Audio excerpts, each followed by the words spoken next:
Bonjour, aujourd'hui on va faire un corrigé du brevet mathématique de 2025.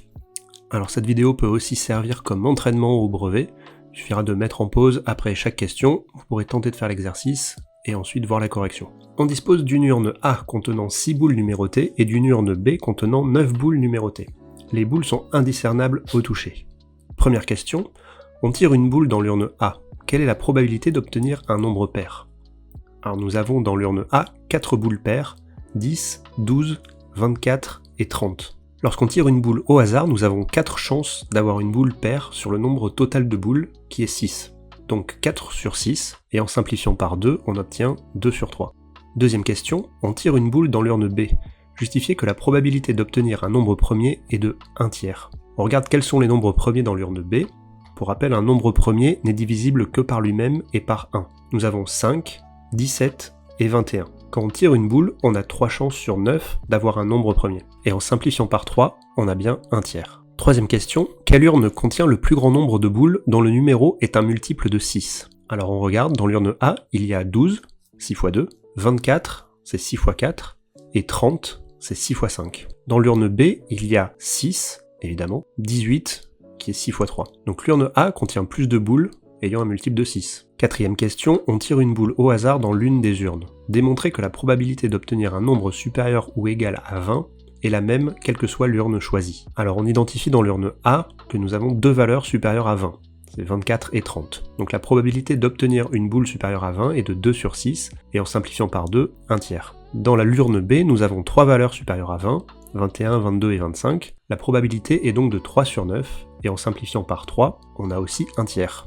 Dernière question, en repartant de la composition initiale des urnes A et B, on décide d'ajouter une boule numérotée 50 dans chacune d'entre elles. Dans ces conditions, la probabilité d'obtenir un résultat supérieur ou égal à 20 est-elle toujours égale, quelle que soit l'urne choisie. En ajoutant cette boule en plus, nous avons dans l'urne A 3 valeurs supérieures à 20 sur un ensemble de 7, donc 3 sur 7, et en ajoutant cette boule dans l'urne B, nous avons 4 valeurs supérieures à 20 sur un ensemble de 10 boules, soit 4 sur 10, et donc 2 sur 5. La probabilité d'obtenir une valeur supérieure à 20 n'est maintenant plus la même entre les deux urnes.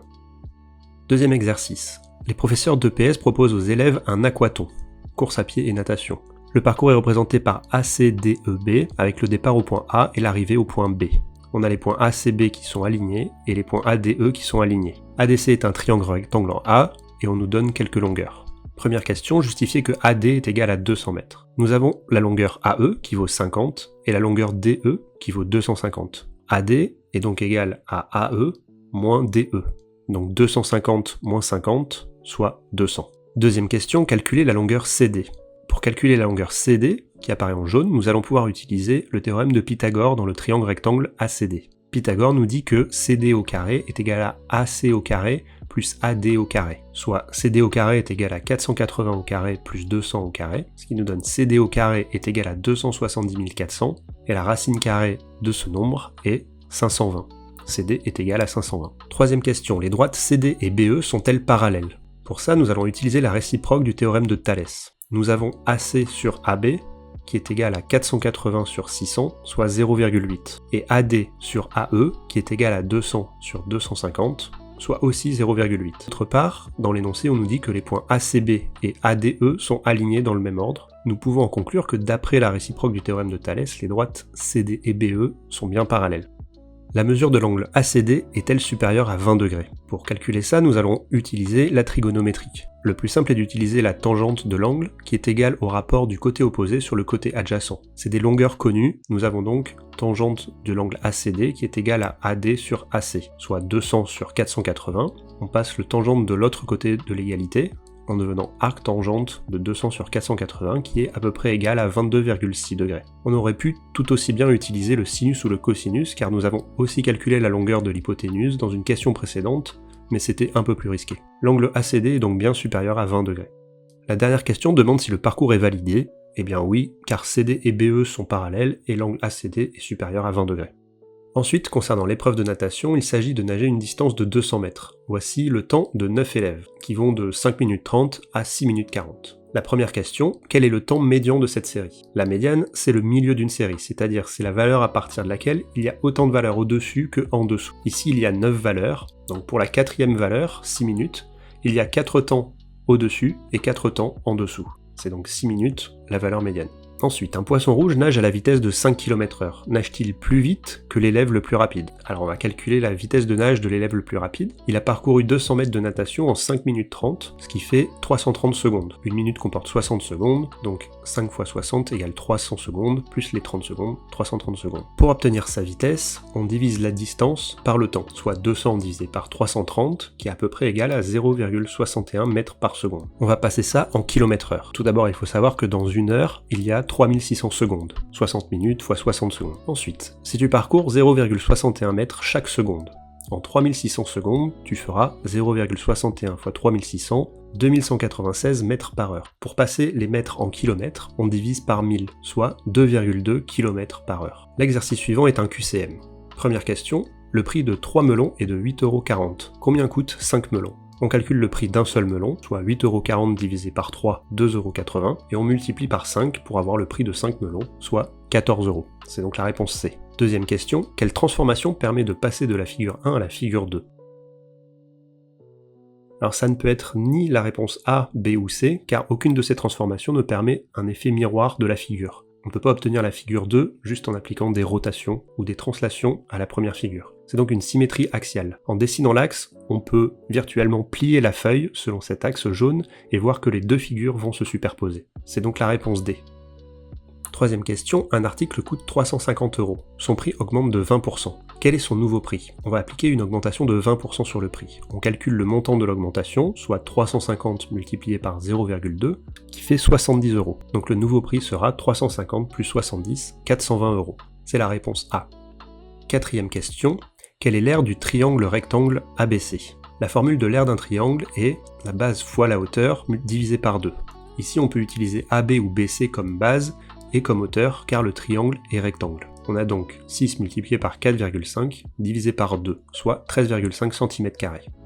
Cinquième question, quelle est la forme développée et réduite de l'expression 2x plus 3, facteur de x moins 4? On va détailler le calcul. On commence par 2x multiplié par x, plus 2x multiplié par moins 4, plus 3 multiplié par x, plus 3 multiplié par moins 4. On effectue les calculs, on a donc 2x au carré, moins 8x plus 3x, moins 12, ce qui nous donne 2x au carré, moins 5x, moins 12. C'est la réponse A. Sixième question, quel est le volume de cette pyramide à base rectangulaire? On va utiliser la formule pour calculer le volume d'une pyramide qui est 1/3 de l'aire de la base multiplié par la hauteur. On remplace par nos valeurs connues. L'aire de la base c'est 7 multiplié par 4, soit 28. Le tout multiplié par 12, on a donc 1/3 multiplié par 336, soit 112. C'est donc la réponse B. Quatrième exercice. Voici le programme de calcul de Zoé. Vérifiez que si on choisit 10 comme nombre de départ, on obtient 20 avec ce programme. On commence avec 10, on soustrait 4, on obtient 6, puis on multiplie par 2, ce qui nous donne 12, et on ajoute 8, on obtient 20. Quel résultat obtient-on avec ce programme si on choisit moins 7 comme nombre de départ? On fait la même chose, moins 7, moins 4, qui est égal à moins 11, on multiplie par 2, on obtient moins 22, et on ajoute 8, on obtient moins 14.